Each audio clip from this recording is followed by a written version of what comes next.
He has been called a man of great inventive genius, a man of lofty and noble ambition, a man who changed the course of human history. At one point, he was considered for beatification, the first step toward sainthood. But others have offered a different assessment. They have described him as an impractical dreamer, a calculating, ruthless man, driven by an unquenchable thirst for wealth and fame, and even a thief and a rogue whose actions led to the near destruction of a race of people and the pillaging of a continent. Which is the true Christopher Columbus? Was he one or the other, or both? How much do we know about this man? How much of what we traditionally have been led to believe about Columbus is true? How much is myth? This program, produced on the quincentenary of Columbus's voyage of 1492, encourages us to search for answers to these questions. This just in, Columbus has landed, provides us with some direction for that search, whatever one's point of view. It approaches the life of Columbus from the perspective of a contemporary television news broadcast. Upon his death in 1506, a network-style news team, much as you would see today on television, reviews the highlights of the explorer's life and interviews people who knew Columbus. But in the end, they leave you to draw your own conclusions. The medium is fictional, but the information is history, as best as current scholarship will allow. Good evening, everyone. I'm Byron Wood, and here are a few of the stories we're covering for you today.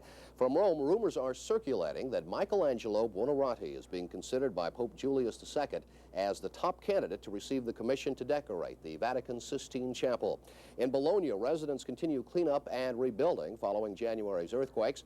And in Genoa, now under French control, tensions continue to build between the city's leading family and French Governor Philippe de Ravenstein. Now, stay tuned for a special program focusing on the death today of one of Genoa's native sons. The following is a special report. Columbus, the voyage ends. It is May 21st, 1506, and at the chapel in a Franciscan monastery in Valladolid, the friars are preparing for a small funeral.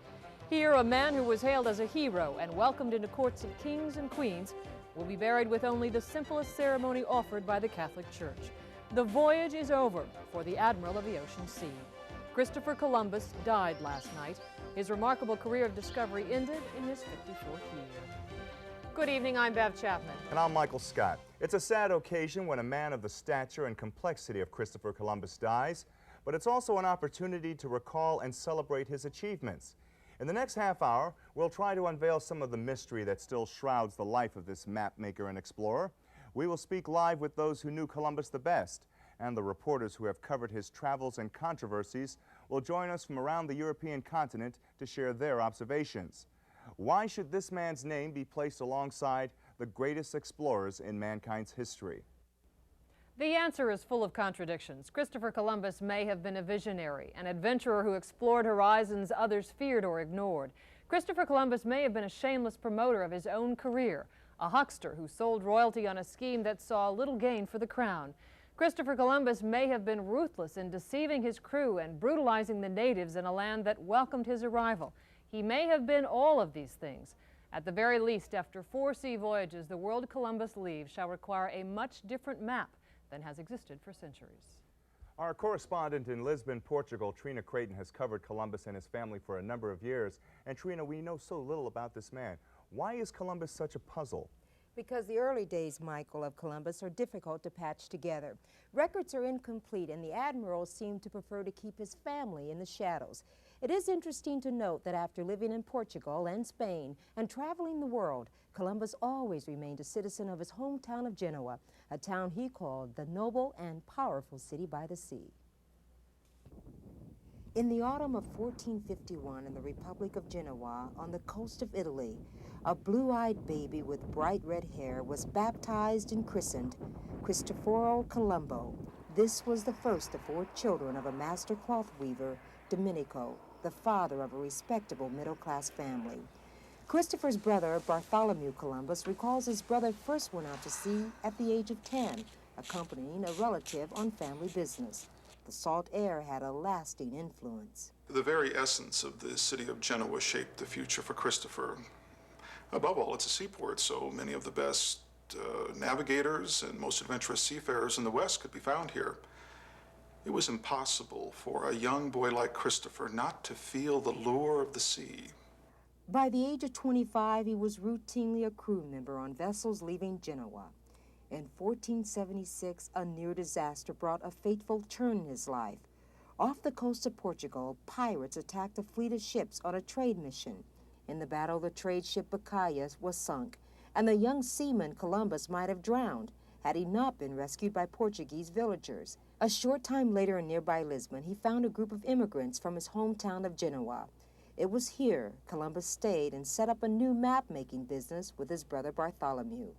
3 years later, Columbus married Dona Filipa Perestrello e Moniz.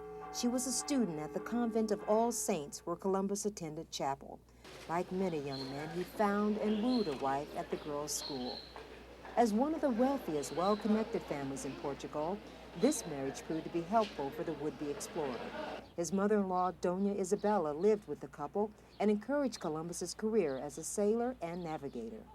Oh, I was delighted to help Christopher. I am not without my friends who are very interested in the idea of exploring the ocean sea to the west. It was not difficult to set up meetings for young Christopher with those having similar interests.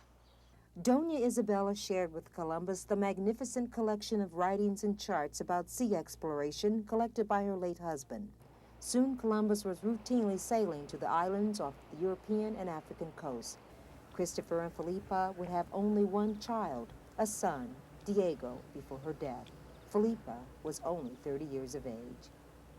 Another woman would shape the life of Columbus. When he lived in Cordova, Spain, he began a relationship with Beatriz Enrique de Hirana. She was the mother of a second son, Ferdinand. They never married, and she has said little about their relationship. Thank you, Trina. Just as Christopher Columbus was developing his interest in the high seas, many kingdoms and states were ready to explore new routes to the distant lands of the East. Some saw new markets and big money. Others felt the call to spread their religious beliefs to others. Christopher Columbus saw both. Political reporter Dave Hamer looks back at how new world markets gave Christopher Columbus his chance to sail. Well, 200 years ago, Marco Polo described the riches of Cathay. He wrote that the great Khan asked that a messenger of the church bring the lessons of Christianity to him. I am that messenger. I will carry the word of God across the waters and bring back riches beyond imagination. The church wished to launch a new crusade, one that would eventually retake the holy city of Jerusalem from the Muslims. Columbus believed they were infidels. He hoped the great riches of the East would finance their removal from the Holy Land. For nearly 400 years, passages through the lands east of the Mediterranean have been blocked by various Islamic groups. Western merchants needed additional supplies of low-cost sugar, spices, cotton, silk, and color dyes. The Europeans hoped the Chinese people of Cathay could meet their demands. This country is worthy to be sought, not only because of the immense wealth, but because of the learned men, wise philosophers, and astrologers by whose arts and genius this mighty and magnificent provinces are governed. Paolo del Pazzo Toscanelli, the noted astronomer and mathematician, calculated the distance to the Orient. In an interview before his death, he estimated a ship could reach the coast of Cathay by sailing due west from Portugal for 6,500 miles. What I did is to apply the figures provided by Marco Polo's journey to the Orient in the 13th century, along with information known for centuries. I calculated that it would be possible to successfully navigate the Western Ocean to Asia. Toscanelli's estimates were very controversial. Most judged the distance far greater, but after studying Toscanelli's figures, Columbus reduced them even further. Columbus believed he could sail just 2,700 miles and reach Cipango, 1,400 miles more and reach Cathay. Actually, it appears today he did reach land after traveling some 2,700 miles, but he did not reach either Cipango or Cathay as he had hoped. Columbus called this his enterprise to the Indies. Getting the financial and moral support necessary to set out on a major sea adventure could be as daunting as the voyage itself. Christopher Columbus discovered being a salesman was as important as being a sailor. To launch such a mission, Columbus needed money and the political backing of a major leader. It would not be easy. There were powerful voices to challenge Columbus. The person history may record as the man who turned Columbus away is King John of Portugal.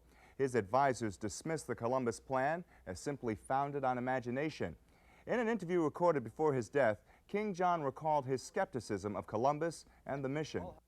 Christopher Columbus first came to my court in 1484.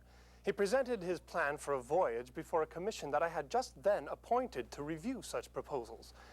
And true, it would have been a great benefit to our economy to find a new way to reach the Orient by ship. However, I felt and still believe that Portugal is better served exploring along the African coast. As you know, in 1488, 4 years after Columbus visited us, our own Captain Bartholomew Diaz rounded what we now call the Cape of Good Hope, the southern tip of Africa. We are confident that this will provide a much less risky route to the Indies. Is it true you were put off by the manner in which Columbus came across when he presented himself to you? Well, I must admit, Columbus did make quite a spectacle. I found him to be a big talker and quite boastful the way he set forth his accomplishments. But more importantly, my advisors told me that the plan that Columbus laid out was simply founded on imagination. And looking back at it now, do you wish you had taken Columbus more seriously? Given what we've accomplished since then, and what little we know about what Columbus has found, I find no reason to regret our decision. Otherwise, I would not wish to comment on such speculation viewed in hindsight. In 1498, 4 years after that interview was taped, Portuguese explorer Vasco da Gama reached India using that route around the southern tip of Africa. Joining us now live from the Court of Castile is Friar Hernando de Talavera. It was his commission, appointed by Queen Isabella and King Ferdinand, that strongly recommended that the Columbus mission not be funded. Good evening, sir. Good evening. First, some recollection, sir. After being turned down by King John, Columbus traveled to Spain hoping to find someone willing to finance his venture. He certainly had no standing in the royal community there. Do you recall how he managed to get an audience with the King of Aragon and the Queen of Castile? Well, as you may recall, Columbus arrived in Spain under some rather unfortunate circumstances. His wife had recently passed away, leaving Columbus with a 5-year-old son. And it was while in Spain looking for a place to board his son that Columbus met an order of friars with a considerable reputation in the scientific community, as well as some excellent connections among the rich and powerful. Well, it was this association with the Franciscan friars of La Rábida which opened many of the doors for Columbus. Your commission had doubts about nearly every aspect of the plan, sir. Well, we never doubted the basic premise of the theory offered by Columbus. Many of us felt that one could, if you will, find the Far East by traveling west from Europe.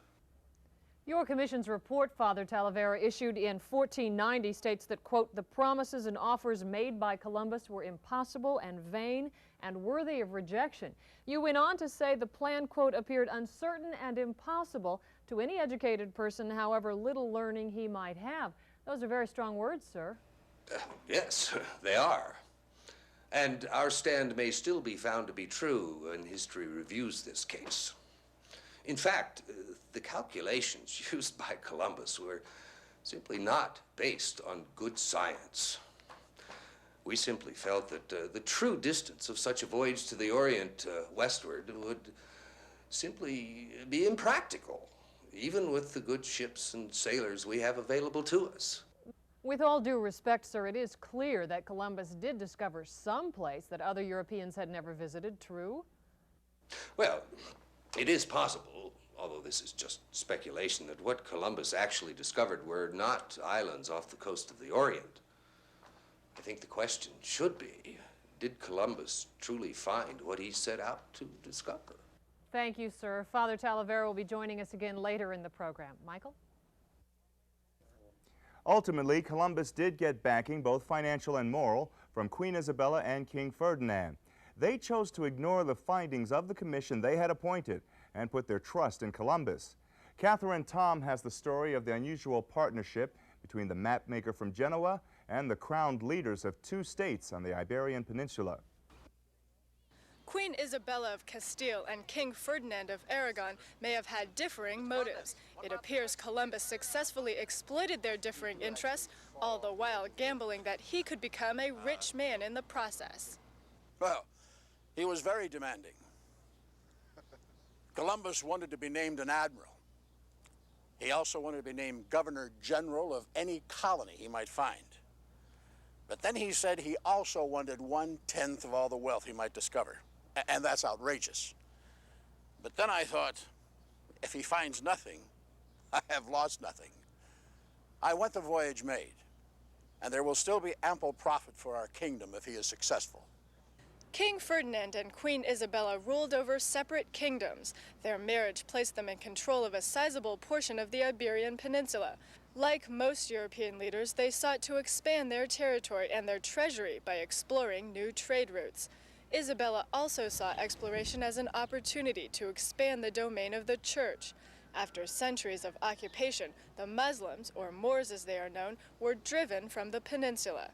Jews were being forced to become Christians or face expulsion from the country or death. It is important in these times to look beyond our own boundaries to newly explored regions as a way to fulfill the prophecies in the scriptures, reaching out with the message of the Holy Father. Enter Columbus. He shared both interests, so despite the humiliating rejection by the king and queen's own advisors and his mounting demands over earnings and a title, he was able to sell the royal couple on his plan for an exploratory voyage across the Western Sea. Excuse me, Queen, is it true you had to hawk the jewels in order to make the voyage to pay for it? Absolutely not. That is nothing but petty gossip. Ultimately, Christopher Columbus got everything he wanted. In Seville, I'm Catherine Tom reporting. There is no doubt that if Columbus finds a place in the history books, it will be for the remarkable sea voyages he made westward across the ocean sea. Columbus sailed from the Spanish port of Palos on August 3, 1492. The voyagers first stopped in the Canary Islands for rest, repairs, and to realign their course to take advantage of easterly trade winds Columbus had observed at that latitude on his earlier African voyages. These winds are what made the voyage possible. The three ships sailed for what Columbus initially believed was the coast of Chipango. In fact, on October 12th, Columbus came upon the first of a series of islands. Although the vessels had explored a number of islands and coastlines, these territories were so foreign, no map is yet reliable to track their voyage. Amidst speculation about what the Columbus expedition actually discovered is the remarkable story of his first voyage. Once the crew returned, we heard rumors of sabotage, mutiny, and a shipwreck. To best relieve the frantic time of this adventure, we've gone to our archives and pieced together the original stories done by our reporters as the voyage unfolded. We begin in the port of Palos on the Spanish coast. It is an uneasy beginning for the Columbus expedition. The town of Palos, considered an outstanding port, was selected by royal decree for the expedition because of a debt to the primary backers of the voyage, Queen Isabella and King Ferdinand. The village must provide 2 fully equipped ships for the next 12 months. We are greatly honored in Palos to be chosen. There are some, including the owner of the ship, who complain that it's too dangerous a mission to be undertaken. I believe it is a tremendous adventure and have recruited the best sailors I know to take part. 2 of the ships under the command of Columbus were made near Palos. The Niña is small, no more than 70 feet long, and will carry 21 men. The Pinta is not much larger and will carry a crew of about 27. The largest vessel by far is the 85-foot-long Santa Maria. Columbus himself sails on this ship, aided by 40 officers and crew. The crews were largely recruited from this area. Veteran explorer Pedro Vasquez helped Columbus round up the volunteers. I spoke in the plazas and the public squares and encouraged the young men because I believed there was a very rich land to be discovered. I truly believe that I once came very close to discovering the Indies myself. I wish the young Columbus Godspeed on his mission. Recently, the King and Queen offered to suspend any punishment of convicted criminals willing to join this expedition. Surprisingly, only 4 took advantage of the offer. We were also surprised to learn this voyage will include no priests or soldiers for blessing or protection. This is Bev Chapman reporting near Palos. It has now been 31 days since the crews of the Nina, the Pinta, and the Santa Maria have seen land. and that has clearly taken its toll. The threat of mutiny looms heavily over this expedition. Well, some of the sailors have been noticeably upset. Some of the least hardy of them are afraid they'll never see land again. There have been meetings in the lower levels of the three vessels, and there has been talk of taking control of the tiny fleet from Columbus and ending the mission. The talk had gotten quite severe. They said the captain was on some mad fantasy to make himself into a lord. There were those who wanted to throw the captain overboard. I believe that Columbus is lying to us. In fact, one of the navigators suspects that he's reducing his estimates on the distance we've traveled so far. Some of us fear we may have traveled so far we will be unable to return. As word circulates that Columbus will harshly punish any mutineers, the commander insists the voyage is proceeding better than planned because of ideal sailing weather. However, highly placed sources on the Nina and Pinta claim that Columbus may be willing to scrub this mission. Reportedly, if land is not sighted within 3 days, he will give the order to turn around and head for home. We are just now receiving word that the Columbus mission to the Indies may have found success. Our reporter on board the Santa Maria is on the line. Jane Wittrell, what can you tell us? Bev, at just about 2 o'clock this morning, crew members heard the cannon fire signal from the Pinta, indicating land had been sighted. We understand the lookout was the first European to lay eyes on these shore. His name is Rodrigo de Triana. His name will undoubtedly go down in history. At daybreak, the Nina, Pinta, and Santa Maria made their way to a shallow bay of what appears to be a small island. Christopher Columbus, under the flag of Isabella of Castile and Ferdinand of Aragon, has discovered land on the western edge of the ocean sea. Jane, are there any signs of life where you've landed? You could see what appears to be naked people on shore. A few minutes ago, Columbus went ashore with an advance team. They carried the royal standard and the banners of the Green Cross, which have flown over all three ships as flags of this expedition. We are told that the admiral has taken this island in the name of the king and queen and called it San Salvador. Thank you, Jane Wittrell. Once again, Columbus has discovered an island on his voyage west across the ocean. He believes he is close to Cathay and Chipango. After just 2 weeks of exploration, Christopher Columbus and his crew in what might be the Orient have located people with strange customs and goods. Columbus calls them Indians. It may be months before Columbus's return, but already the expedition seems to have far surpassed the hopes of its sponsors in Castile and Aragon. This week, Columbus sailed to a large island the natives refer to as Colba. He hopes that this is Chipango. Jane Wittrell has been traveling with the expedition and files this report. From the very start, the Indians on these islands have puzzled the admiral and his crew. The official log of this mission called these people gentle, peaceful, and very simple. They seemed overwhelmed by even the most basic of gifts. Glass beads are treated as if they're diamonds. Much of the initial fear and misconception of the expedition has faded. Because we have never seen such vessels, some of our people believe these men were from heaven. The strangers have now explained they are visitors from another part of the ocean. They hope to teach us about their God. We hope they do not abuse our hospitality. The natives may not realize that the expedition may want to hold some of them captive.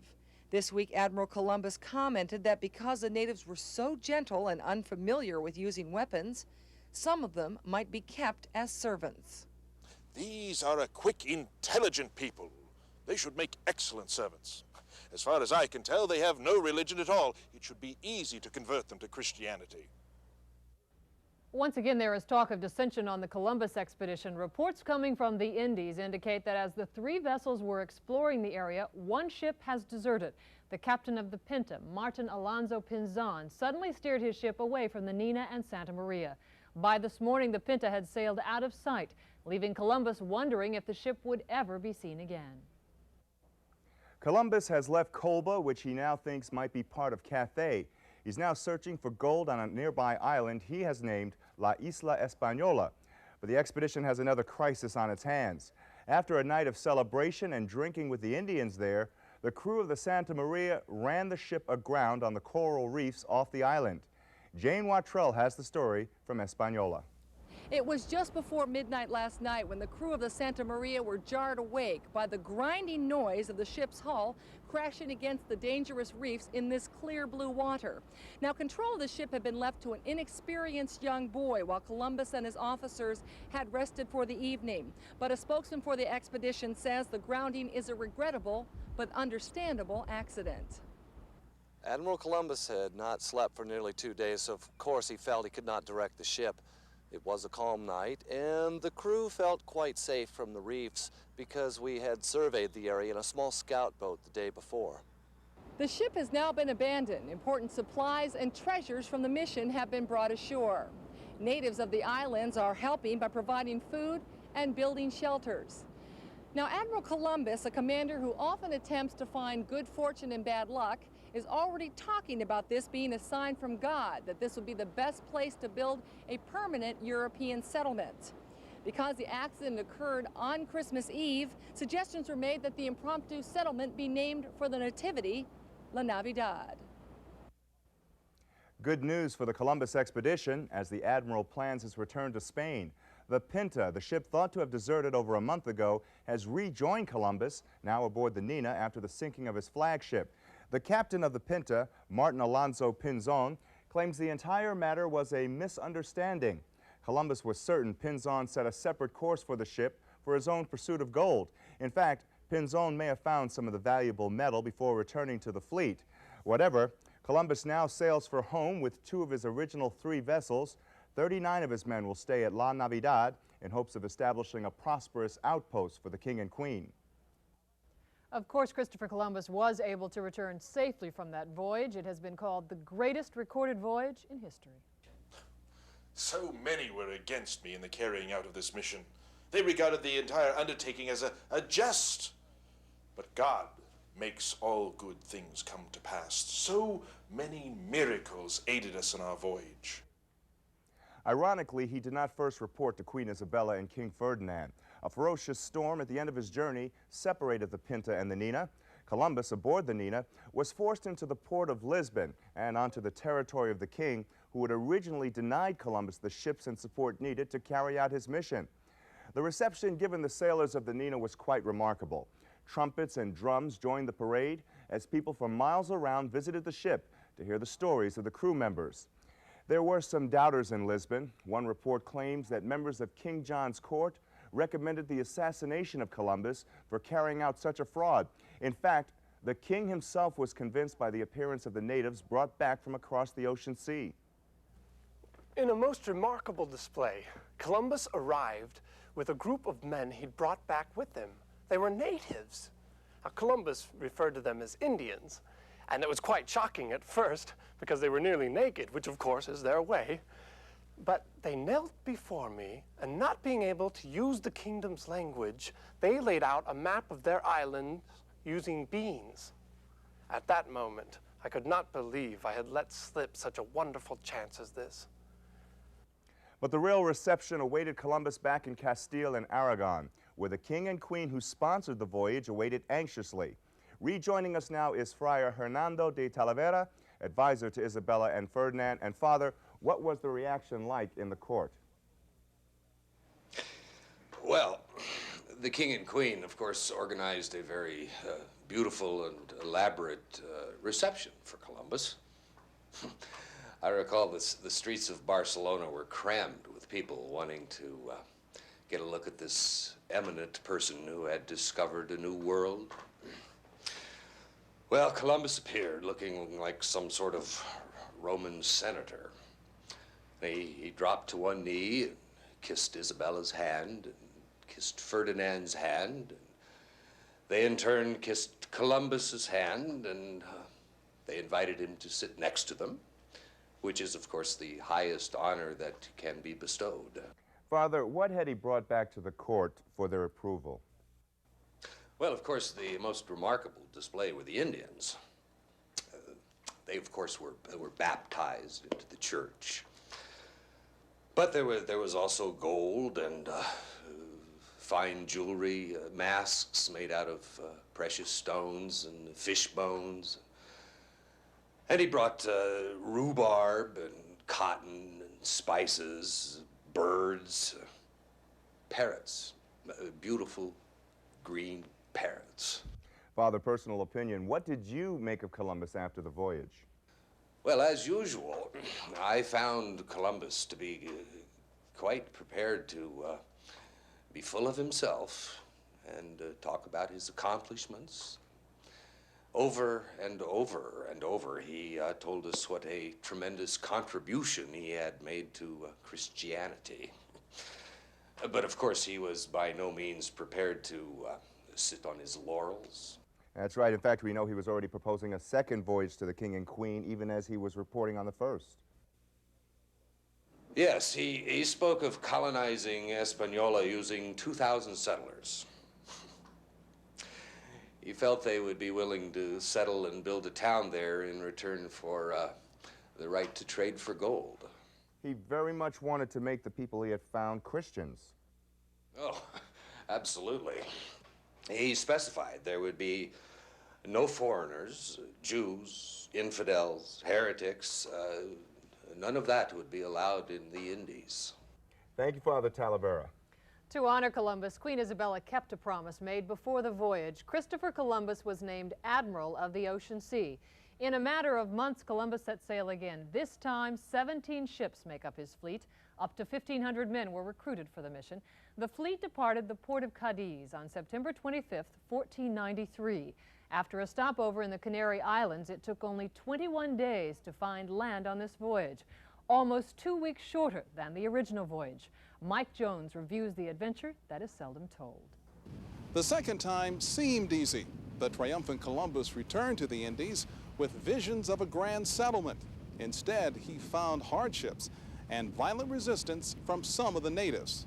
As we sailed from island to island, we heard tales of a brutal tribe, the Carib. Kidnapping, torture, cannibalism. Early in the voyage, a landing party returning to the fleet with a small group of women and children they had seized were attacked by a group of Caribe Indians who attempted to stop them, firing their bows and arrows. Even after the crew had rammed the canoe and sunk it, the Indians continued to fire their bows as if they were standing on dry land. One of our sailors died in that skirmish. A couple days later, Columbus led us to La Navidad, where a garrison had been left behind. Everyone was dead. The settlement was completely destroyed. Many of the Indians of the area, who had once welcomed the settlers, had fought back against the increasing brutal treatment they were receiving. The search for a proper settlement place for a new settlement left Columbus and his pioneers tired, scared, and anxious. After the voyage, the ship's doctor recalled that expedience played a major role in the selection of a site. Our voyage had been so bad and so long that we needed the land at the first site we could find. There were many disadvantages, but there were plenty of fish in the harbor. We needed the fish because we were entirely out of meat. My father named the new community Isabella. He sent troublemakers out in search of gold. No great mines were found, but enough gold was found to continue their search. Early the next year, 1494, the admiral sent most of his ships back to Spain loaded with riches from the island, gold, Indian slaves. He hoped the Queen would invest more in the new outpost. She agreed, but set aside the admiral's request to export slaves. We set out to explore Hispaniola. We knew there must be more gold. We didn't care about the terrible weather or the bad food. When Columbus returned to the outpost, he found the settlers sick, hungry, and dying. When the admiral felt the need to build a mill to grind the wheat we had brought from Spain, he had to resort to shackling people and beating them to get all the work done. The newcomers were brutal to us. They raped our women, stole our land. They put us in chains and forced us to work. Faced with crisis upon crisis, Columbus went to sea again. He returned to Cuba, looking for signs of the people and cities described by Marco Polo. Although he never found them, he remained convinced that Cuba was a peninsula on the coast of Cathay. He returned to Isabella in the autumn of 1494. His crew was demoralized and near starvation. Columbus wrote in his journal, "I am on the same ration as the others. Were it only for myself, I could no longer bear such pains and dangers, for not a day passes that we do not look into the face of death. Columbus was growing ill. Arthritis may have been crippling the admiral. Some speculate that he had a nervous breakdown. His son recalls that his father very nearly died. Because of my father's poor health, any hope of further exploration was abandoned. He returned to the outpost. My father went nearly 8 days with only 3 hours of sleep. There was hardly any food. We weren't finding enough gold. One group of settlers seized a ship and returned home to Spain. Back at Isabella, Columbus faced near anarchy. Soldiers and mutineers tortured and robbed the Indians. More slaves were dispatched to Spain. When the natives fought back, Columbus ordered them pacified. In other words, to be enslaved or killed. When Ferdinand and Isabella dispatched a representative to investigate reports of miserable conditions and mismanagement at the colony, Columbus returned home to defend himself. He feared he would have been stripped of his title of viceroy and his power. That would have been devastating. In fact, the king and queen honored him. They seemed to ignore all reports from those claiming that my father had failed. However, he was not allowed to return to the Indies, at least not immediately. The effort to colonize Hispaniola produced little wealth for Isabella and Ferdinand, and as yet, not a single native of the island has been converted to Christianity. I'm Mike Jones reporting. There would be 2 more voyages for Columbus. Neither would be as glorious as his first. In fact, they were disastrous. Aida Mora joins us now with the sad story of the final voyages that ended the career of Christopher Columbus. Isn't it true that Admiral Columbus became something of a tragic figure after the failure of his second voyage? Well, if he wasn't, he certainly was after his final 2 expeditions. Columbus believed there was an undiscovered continent south of the area he'd previously explored. But understandably, Isabella and Ferdinand were reluctant to fund another voyage. They agreed only after hearing about a mission to the Indies organized by their rival, the new king of Portugal, Manuel I. Wasn't the admiral successful in his search for the continent? Yes, that's true. In the summer of 1498, Columbus found such a large freshwater river flowing into the ocean that he was convinced he had found the continent. He even went so far as to claim that he'd been close to the Garden of Eden. Was that the voyage from which Columbus came home in chains? That's right. Columbus sailed back to Hispaniola. Isabella had been abandoned, and the new colony that his brother Bartholomew had founded at Santo Domingo was falling apart. There were a number of rebellions, and many of the settlers had come to despise the Columbus brothers. They had begun to call Christopher Admiral of the Mosquitoes. Word got back to Ferdinand and Isabella, and they stripped Columbus of his authority over the colony. They sent a royal commissioner to the island who was so angered by Columbus and his 2 brothers that he locked all of them in chains. That's how they returned to Spain. The Queen and King ignored the suggestion that Columbus be put on trial, but he did lose the command of the colony that he had discovered. But there was still a 4th voyage after that. How could Columbus go back? Well, Bev, Columbus retained his titles of Admiral and Viceroy, and in 1502, he somehow convinced the royal couple to fund a 4th voyage. He wanted to find a passage to the Indian Ocean between the continent he had discovered and Colba, which he still believed was part of Cathay. When he could not find one, he decided to look for gold. His attempt to set a new training post failed when hostile natives killed several sailors. Columbus contracted malaria. His ships were falling apart because of wood-eating worms. Finally, his last 2 ships were marooned on the island of Jamaica, at which point Columbus wrote to the Queen in despair, "May heaven now have mercy on me, and may the earth weep for me." Columbus and 100 survivors remained on the island for a year before they were rescued and brought to Santo Domingo. He chartered a ship and left for Spain. When he came ashore, he was so crippled by arthritis he could barely walk. Even his supporter, Queen Isabella, was too ill to send for Columbus to report on his voyage. She died a few weeks later, Bev. A sad ending. Thanks, Aida.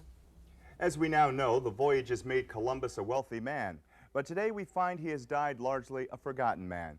Columbus traveled to this Spanish city of Valladolid to hold yet another audience with King Ferdinand. It was a final attempt to earn the respect he had lost and to confirm all the titles, privileges, and rights he believed were due him. His death has not been mentioned in the daily register of the official chronicle of Valladolid. No one of any social importance will attend his funeral. His two sons, his brother Diego, and a handful of friends and servants will mourn in private. Instead of royal summitry, there are candles being lit in the Church of San Francisco tonight. Here Columbus will be buried. By tomorrow, those candles will have burned themselves out. That's our report this evening. Good night. Good night.